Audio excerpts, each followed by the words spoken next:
Get that there. And let's go. And we're live here on Facebook. Like to welcome those listening in podcast land, and also like to welcome my buddy Rich. Rich, how you doing today? I'm doing good, Mike. Finished out the work week, and now I got 5 days off because I'll be taking Wednesday off on the back end of the holiday weekend to be out at the John Deere Classic for the day, Yeah, that's really volunteering. nice. I understand, and I appreciate that. I end up so I don't get Monday off naturally, but what I do get is I do get to work tomorrow, and then Friday, or then Monday I can be off all day, Okay, so and a I little bit don't of have to work a so full some day tomorrow. Saturday. Oh, a full day. I don't Okay. have to work a full day. Ah, So working from home or going out to we're hosting a going out to baseball the game, school. so I have to be available if anything, if they need anything for the. Uh, we're providing Wi-Fi to a lot to accept tickets and stuff, Okay. and so because we're doing that, we have to, or somebody from the IT team has to be available in order to um, accept, or if anything goes wrong. I don't expect anything to go wrong, but you know that's what's going on. So Cool, cool, cool. so All right, Mike. anyway, Um, what are we going to be talking about this week? well, Rich, we have Perfection Incarnate happened this week, along with uh, well, we got we got NASCAR Corner. What else are we talking about, Rich? And what are we potentially talking about? Yeah, well, Mike, we got to talk about the Chicago Cubs to see how they did from week to week. And if time, we'll give you some preseason NFL power rankings. Just maybe. Yep, Maybe. All right, Mike, but all that and more, but what do we got to do first? we gotta roll that intro.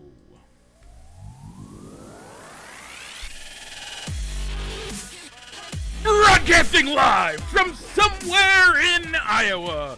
This is Balls and Sticks, the podcast, with your hosts, Mike and Rich.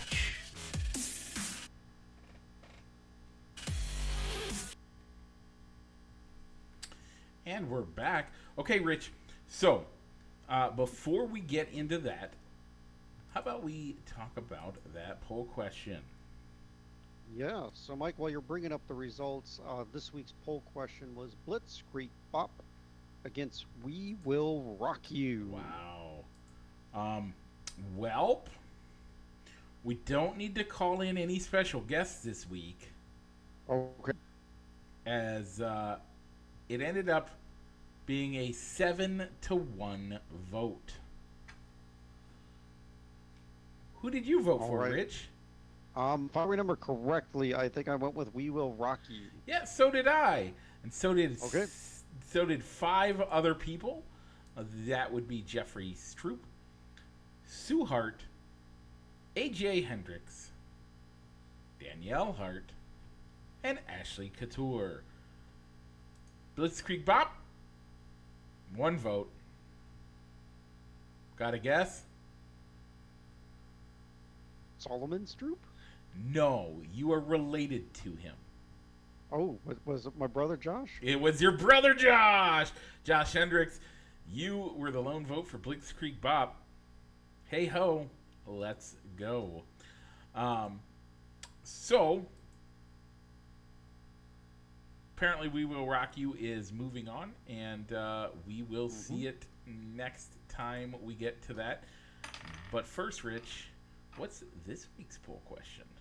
Yeah, this week's poll question is going to bring in Wild Thing going up against Seven Nation Army.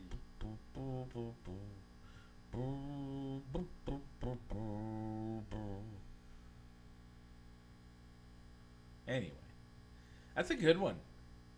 That's a good matchup. They both have very iconic,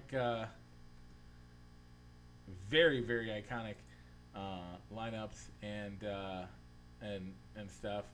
Um, I think Rich froze on me, so I'll keep talking. So yeah, Rich will get that going live tomorrow uh, around or maybe tonight. I don't know which. Um,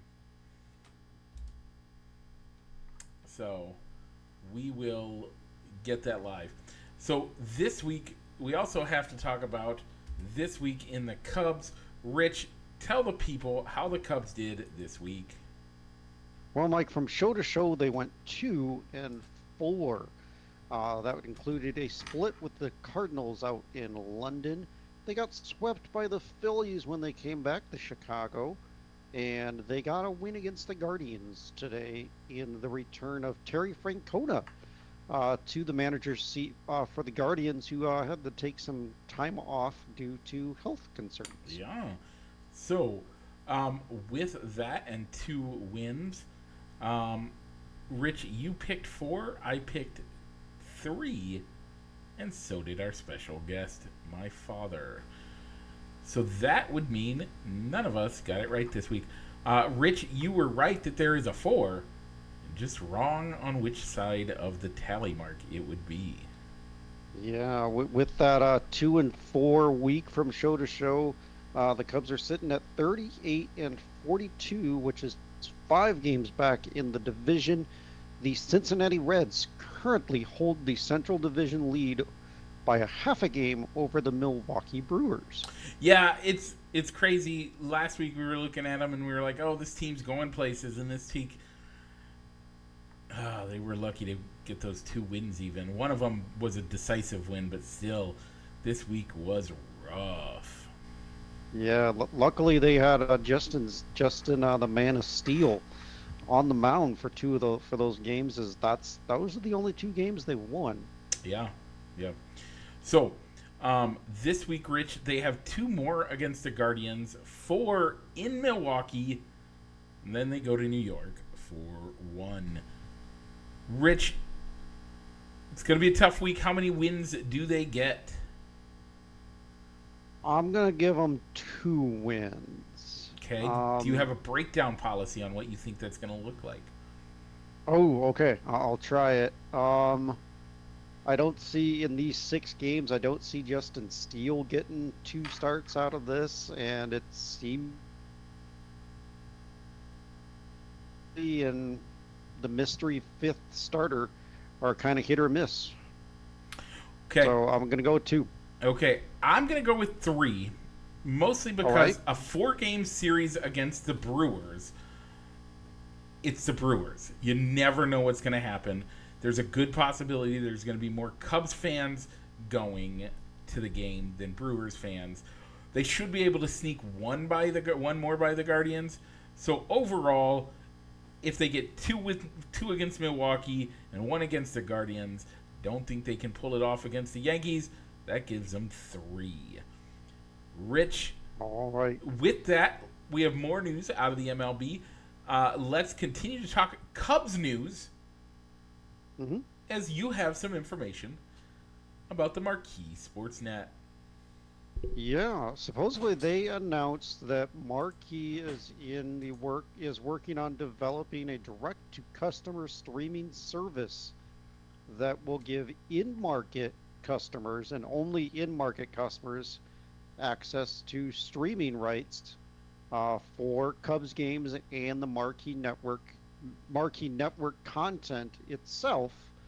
The price has not been announced, nor has a launch date been agreed to. Yeah. But at least it's out there, and it could happen. It seems like it's going to happen, is what it indicates, and that's exciting. Currently, there are only 2 services that you can get Marquee on. One is DirecTV, and the other is Fubo. They used to have a deal with Amazon or with YouTube TV, but that has since fallen through. So now they are only on DirecTV or Fubo TV. I subscribe to Yeah, you Fubo, so I get to watch those. But man, it's getting expensive. I might, depending on how this goes, it might get me to leave. hmm, yeah, it's I mean the Padres have a direct to customer um format, and I think the Yankees and the Red Sox do. Yep. When I was kind of skimming through the article, and I mean the price points are anywhere from 19.99 a month or going up to like 35 for the Red Sox Sports Network, I think. 29.99 for the Red Sox, 24.99 for the Yankees, Okay. and 19.99 for the Padres.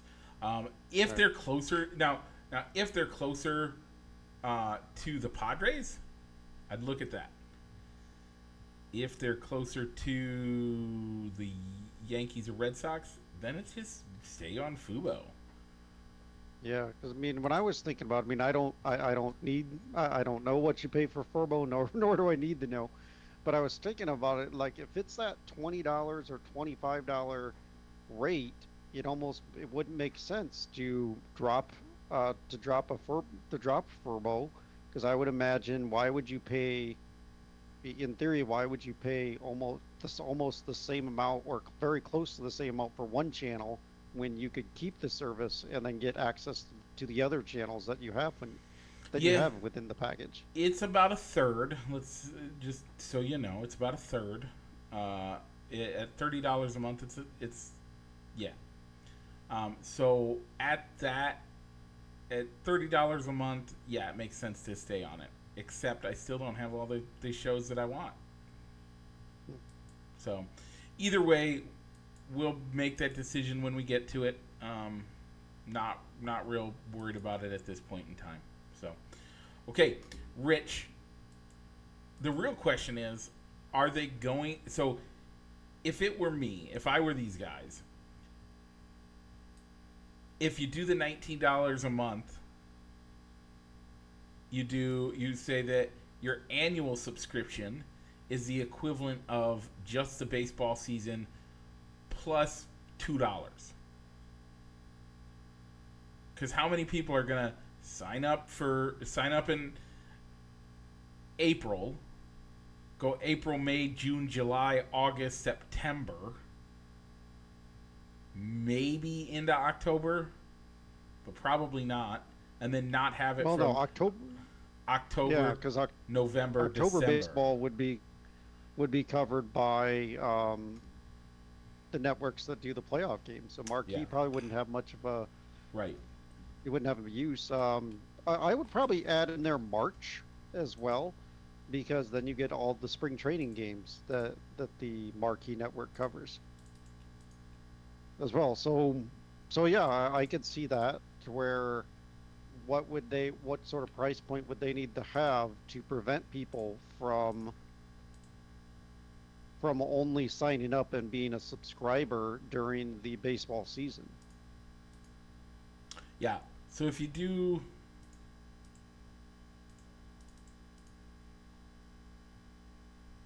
if you say 6 months, we'll say 6 months. That's $119.99 a year. 120 a year. If you're being charged that for 12 months, that's $239.88. That's basically double. You're paying, so why would I uh, post, or why would I pay an entire year for the service if 6 months gets me all I need? I don't Mm. I don't watch it in the off times anyway. Normally, for me, I'll do the 6 months. That's good. Yeah, yeah, I could see that because it really doesn't seem like they do much.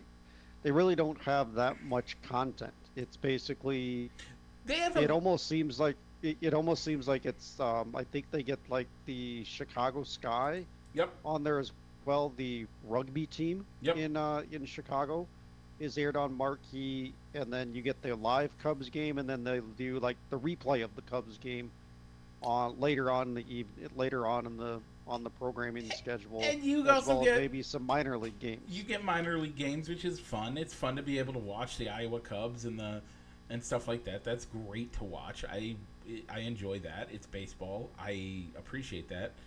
But I'm talking off season stuff. Yeah, I'm gonna watch yeah, I don't Kerry know. Wood's 20 strikeout game for the umpteenth time. I've seen it. I watched it live. So either way, I don't see a reason to have it the whole year. So we might do it that way. We'll see how that goes, how that works with their terms of service.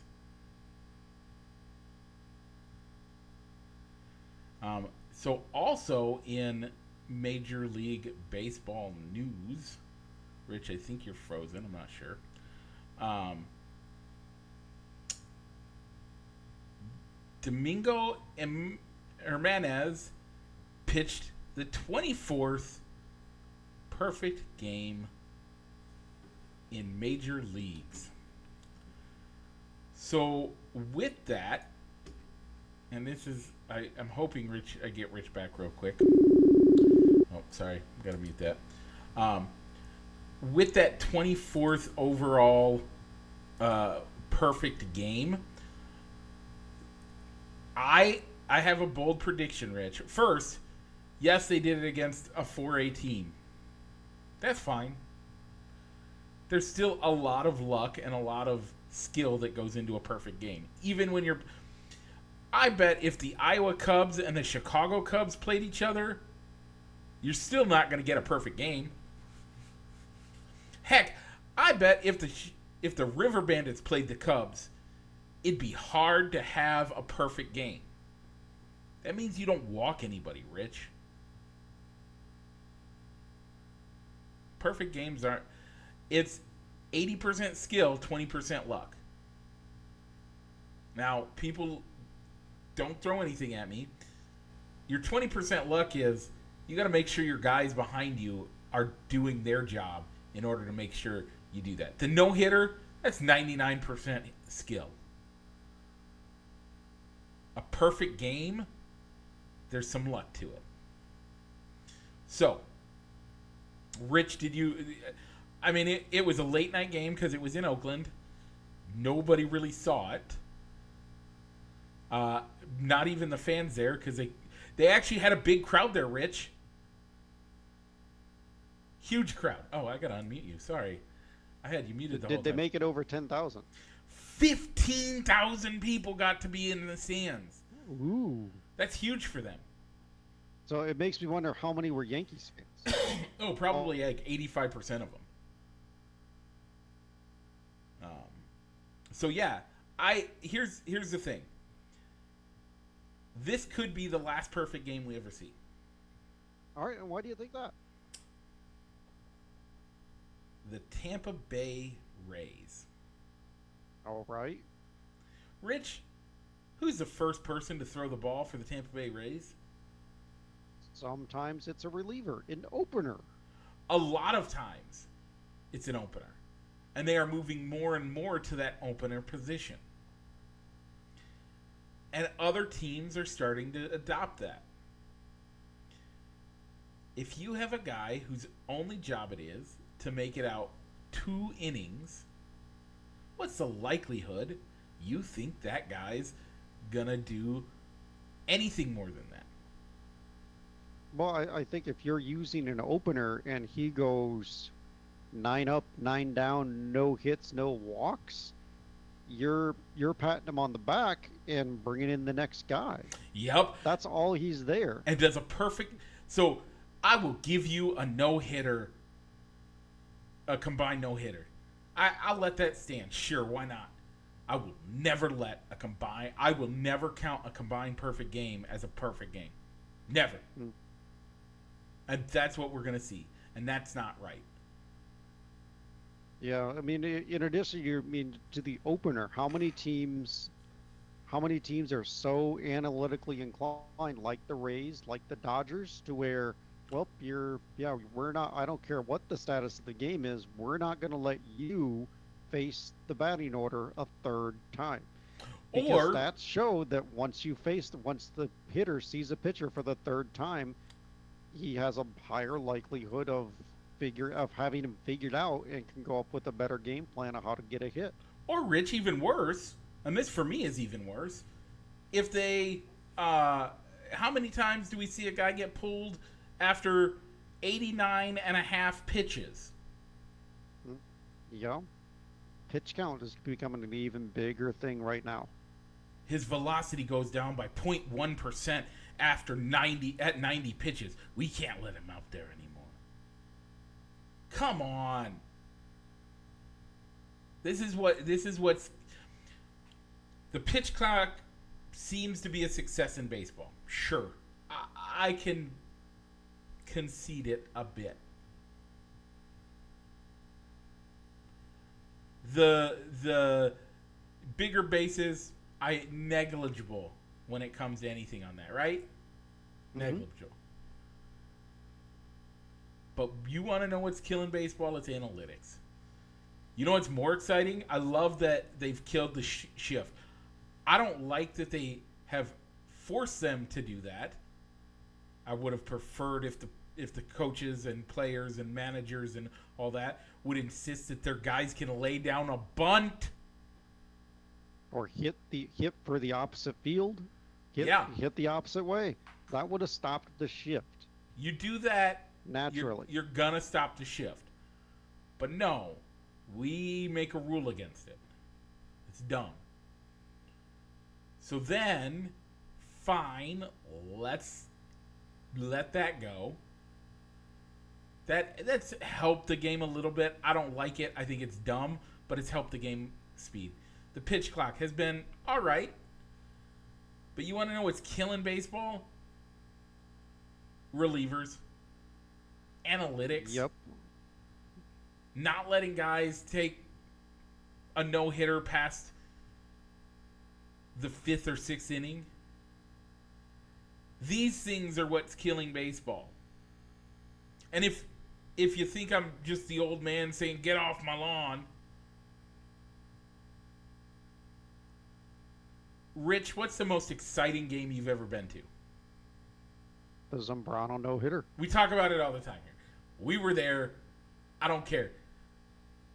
Do you remember who was standing next to me on the opposite side of where you were? I do. One more time on that, Mike. Do you remember the demographics of the person sitting next to me, the opposite side of you? I do not. I'm sorry. It was like an 8-year-old kid. And we were hugging each other. I hugged his dad, and then I picked the kid up, and I said, you're going to remember this for the rest of your life. Kid probably remembers this freaky dude with a beard picking him up and shaking him and being so excited and blah, blah, blah. But he's going to remember the excitement that everybody around him had. If that were a game today, Zambrano would have been taken out. We wouldn't have gotten to see Carlos Zambrano break a baseball bat over his knee because he missed a pitch. The man was on fire, and and this kid would have never gotten to experience that level of excitement. And that level of excitement hooks people for life. I guarantee you, if there was a little kid at the perfect game on Wednesday night, yeah, I think it was Wednesday night. That little kid, that excitement of seeing that perfect game, that kid is a fan for life. By the way, you want to bring back the excitement of baseball? Let's go back to the dead ball era. Let's stop juicing the ball and start hindering the ball. Oh, but they won't like that because then home runs. Then the offense won't. Home runs will be reduced and the runs will go down. Yeah, but Can't the have excitement. But Rich, we've been to games where there's 10 home runs in a game. We've been to those games. How exciting is it after the fifth home run? It depends on who's hitting those home runs. Okay, let's say two for the bad guys, three for the good guys. Still exciting, but it's I could still see it being exciting. yeah, but it's exciting, but it's not like oh they hit another home run. But compare that to the level of excitement that we when the ball's flying out at Wrigley, when the wind is blowing out and it's popping out of there. We've been to those games, right? Yep. Which had more excitement? Watching that ball fly out of there 5, 6, 8 times, or watching the last few moments of that no hitter. Yeah, I'll take the whole. I'll take the. I'd probably take the no hitter or no hitter perfect game, or even just a like even if it's a one hitter, two hitter game Yeah, shutout yeah, is really a complete game shutout's really exciting. yeah. Those things are exciting. The tension it builds.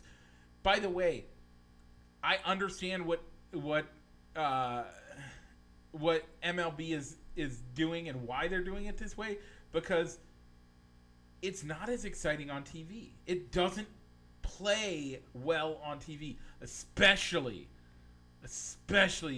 when at least the Cubs guys are talking about the no hitter in the fourth inning or the fifth inning, and they blow it in He's the got a sixth. no hitter. It's either them actually saying, and he's no hitting them through this, or he's perfect through this many innings. Right. By I the mean, why way, not skirt around it by saying insert team name has not gotten a hit yet, by the or way, they're hitless through this many innings. you wanna build excitement? Don't use that word. Make it seem like that word is as bad as using the F word on air. Because when you have to describe something, when you have a morsel of something and you're not allowed to say the what it is, but you have to describe it, people just they want you to say it. They want it to come true. And that's how on TV, on radio, on my app, MLB, thank you very much. Please stop sending me alerts for when there's a one of those games going on. I don't need an alert for that. If I don't come across it naturally, guess what? I'll find out when I watch Sports Center.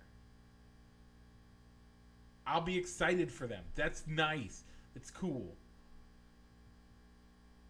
By the way, one thing to think about, last year we had, what was it, 13 no-hitters? That's exciting. So that's how we make baseball exciting again. I'm convinced of it. Bring back pitchers that pitch complete games and win decisively, and stop saying those words. You give it more power. You give it more meaning when it's so sacred that saying those words on air is going to cause problems. Yeah. So, Mike, you brought up the no hitter, the perfect game by Domingo Herman, and of being a well pitched game being a lot more exciting than a big blowout. Yep. And I got to give you an example of a blowout that happened from show to show. The Angels against the Rockies in Denver, Colorado. Would you care to say, without looking it up, what was the score of that game, Mike? 20. If you had to guess. Wasn't it 21-0 or 21-3? It was 25-1, Mike. Oh, 25-1. 25-1. They won by more than 3 touchdowns. They won by 3 touchdowns, three touchdowns and 2 safeties. Yeah, they at one point, looking at the box score, they scored 13 runs in the third inning. So going into the fourth inning, it was already 15-0. Yeah.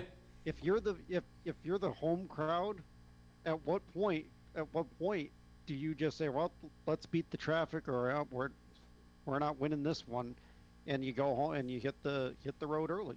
And you know what? That makes great highlights. It really does. You get to watch baseballs fly out of the park. Yeah, I don't find it that exciting for me. But that's me. I'm old. So, man, that is crazy. But Rich, if you and I oh, man, okay, hang on. Now I got to do research.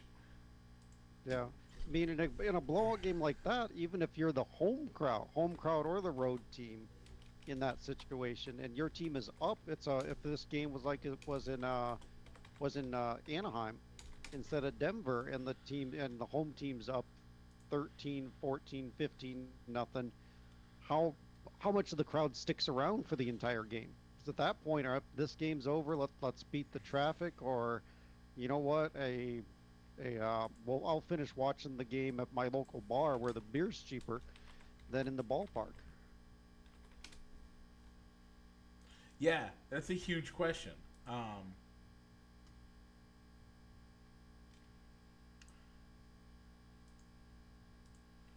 and uh,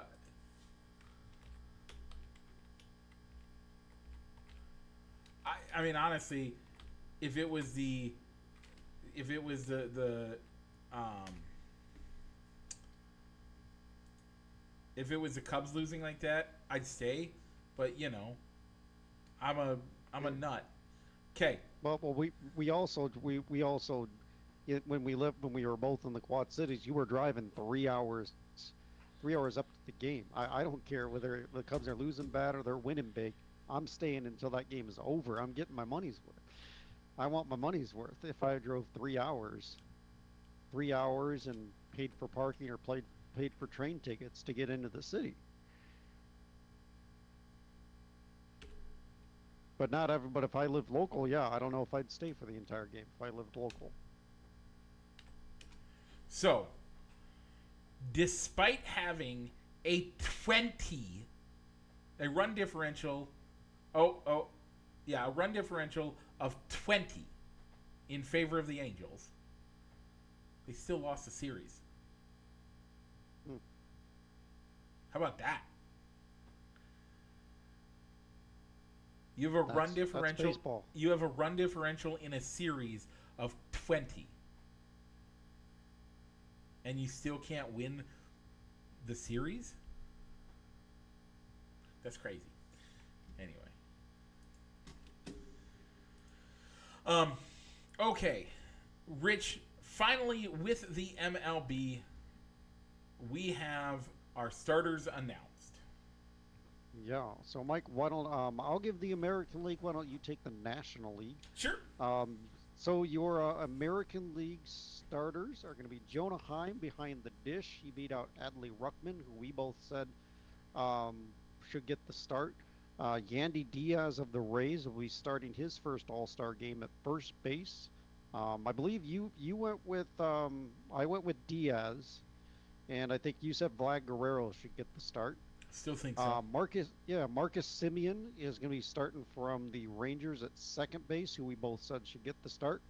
Josh Jung, the rookie third baseman for the Rangers, is going to be manning the hot corner, and Corey Seager is going to be at shortstop from the Rangers, and then the outfield is Rosarena, Trout, and Judge, who we all agreed with, and Shohei Ohtani will be the DH. Mike, who's in the National League? So for catcher, you have Sean Murphy from the Braves, Freddie Freeman from the Dodgers, Luis Ariza from the Marlins, Nolan Arenado from the Cardinals, Orlando Arcia from the Braves, Ronald Acuna Jr. from the Braves, Corbin Carroll Yeah. from the Diamondbacks, Mookie Betts from the Dodgers, and JD Martinez from the Dodgers. So what it looks like is the Dodgers and the Rangers fans showed up for voting this year. And the Braves fans. A And lot the of Braves Braves in fans, that yeah, starting lineup too. yeah, yeah. But yeah, But it's not. I don't think it's too many surprises there. no, Like we said last week, I don't know if there was a great candidate for third base out of the finalists in the American League, yeah, and it was tough with weren't too many surprises. I don't think on the National League side for me. Freeman or Olson, I would have been fine with either one, with both of them having good seasons. yeah. I would be. I mean, it's whatever. Anymore. It has very little to do with skill and more to do with popularity contest, Hmm. which is kind of a sad thing. Now, I think most contracts have nothing, don't have anything to do, have any bonuses really tied into that game. I think they've given that up because again, it's fan vote. Get get me on a team that gets a fan vote, and I'll get on the in the All Star game. So why wouldn't I like? If I'm on a team like the Rangers, sure, I'll sign something that gives me that. If I'm on a team like apparently the Cubs, why would I sign something that says I have to get on the It's a All-Star game? bonus. It's a nice bonus to have, but it doesn't mean you'll get it. Right. But in theory, if you were going just off of voting off of, I'm going to vote for the best available player, the best player regardless of the team. Did any Cubs deserve to be All-Star starters this year? Keep in mind you can't vote for a pitcher.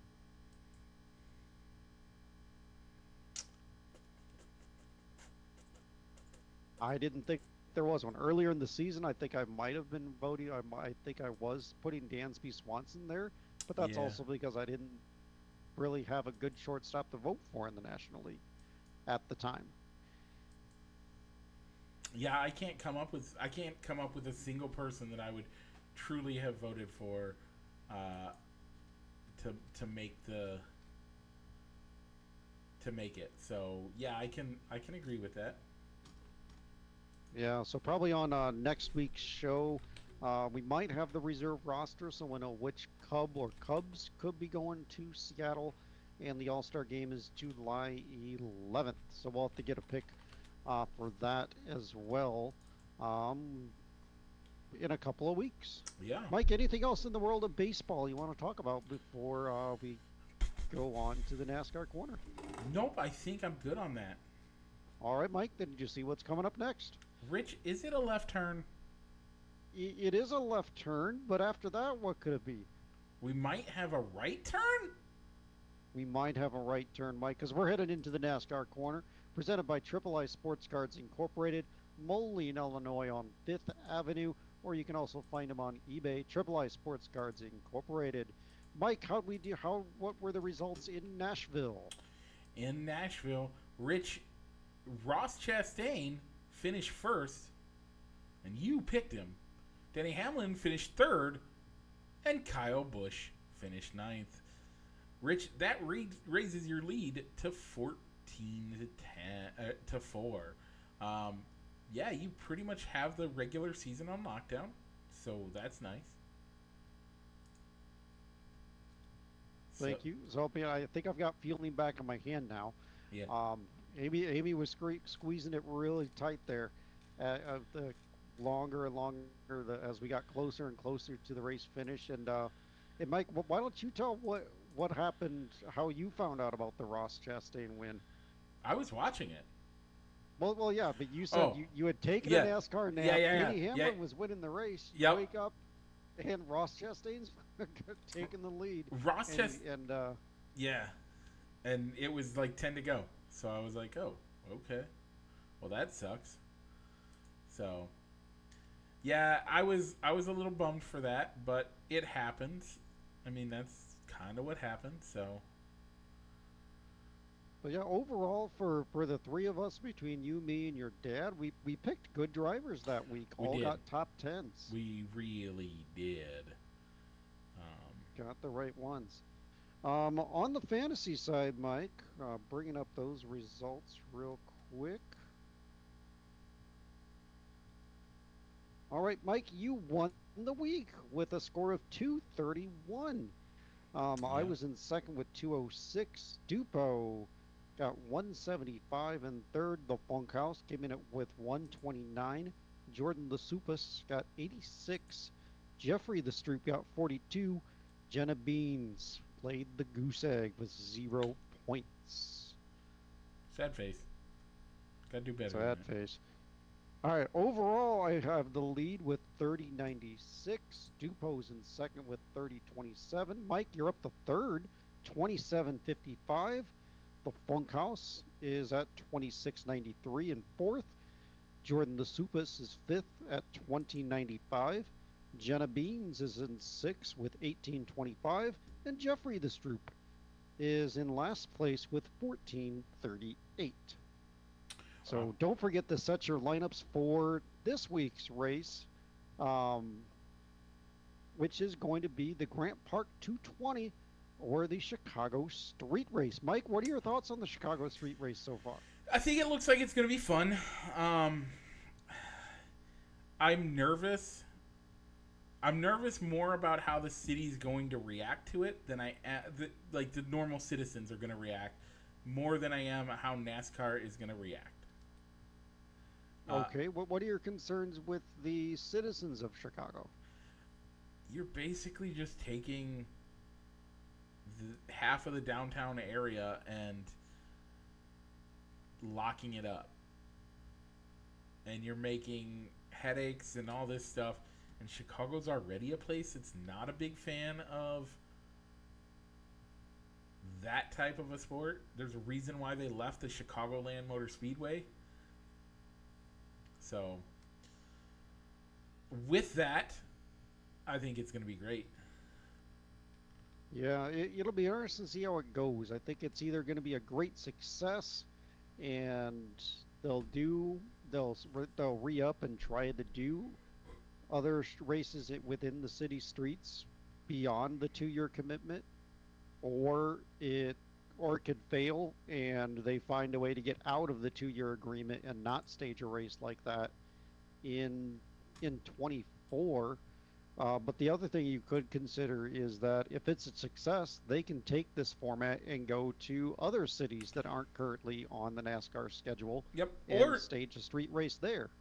Your city doesn't have to build a brand new like arena track that has very limited uses. You can just drive on streets. I love it, but I also think that I think traditional NASCAR fans will actually like it less. I think Chicago's not going to like it, but who knows? Yeah, 'cause I think when they were reading up on it, they wanted to shut down the portions of the street that were going to reuse for this for up to a month. Yep. And then like the neighborhood group that was going to be affected by this, their ward pushed it back to be just street closures for like 2 weeks. And then I'm scrolling through my Facebook and NBC Sports has somebody live there and they're saying, well, we're still working on constructing the course, getting everything ready. So they're saying things will not be totally ready, locked down in place until Saturday when they start practices. That's crazy. I mean, I'm not sure how much of this is like if it's actual stuff along the course, putting up safety barriers or fences, or if it's cosmetic stuff like getting stands up and possibly putting the finishing touches like on pit road and how they're the pit road and the garages. But that's crazy that you'd think that everything would be ready to go to where you can get cars out there for practice and qualifying Yeah. on uh on Saturday. Yep. So, Rich, who are you gonna pick? Well, Mike, I'm gonna go with Michael McDowell. He's a good road course racer, Yep. and he has competed in some street course races in other racing formats. So I'm Yeah. gonna go with Michael McDowell. Yeah, I'm gonna go with a guy that is used to being in the championship race and has to have a win in order to make it right now. There's no way he's gonna be able to do anything but unless he makes a win. I'm going with Chase Elliott. I like that pick, Mike, because you're right. He does need a win and a road course. He's really good on the road courses. So, Rich, I know that we're only at 45 minutes, but it's a Yes. special night for me. So I am going to end us there. That's fine. I don't blame you one bit with what's going on. So, Go ahead and tell the people. yeah, it's your announcement, Mike, but it is your anniversary. It is. So, a thank you to your wife and you for making time, as it's a busy weekend for both of us, as this weekend and this holiday weekend. I have birthdays on both sides of the family, Yep. as it's my mother-in-law's birthday on tomorrow, and my mom's birthday on the 4th. Yep. So it's a busy holiday weekend, as always, with those birthdays. Yep. They always light fireworks off for your mom's birthday. They don't care about the US of A. It's your mom's birthday we celebrate. Oh yeah. So Yep. I also That's have what to. she was told when she was growing up. I also have to wish my nephew, Alex, a very happy 6th birthday, as he was born 6 years ago this last week. So, with all that, Rich, people want to listen. They're watching us on YouTube or on Facebook, but they want to take us in the car. What should they do? Go ahead and look us up wherever you download your podcasts, as we are on Google, Apple, iHeartRadio, Spotify, just to name a few. Mike, if Quick they're listening programming to us note in on that. They have changed how we upload, so the last 2 weeks have not been uploaded to Podcast Land. So, sorry about that. But Okay. Mike, if they're listening to us in the podcast, and but they really don't like Facebook, where else can they find the video format of our show? you can check us out on YouTube at youtube.com/ballsandsticks. If you're there and you're watching us, please like, comment, subscribe, do all the things, hit the bell so we know you're there. Also, it helps grow the channel. If you are watching us on Facebook, or watching us on YouTube, or listening to us in podcast, and you want to participate in the poll question, jump on over to facebook.com/fans of balls and sticks. Check us out there, as that's where you can find that. Now, Rich, what's it time to do? Mike, let's go ahead and roll that outro.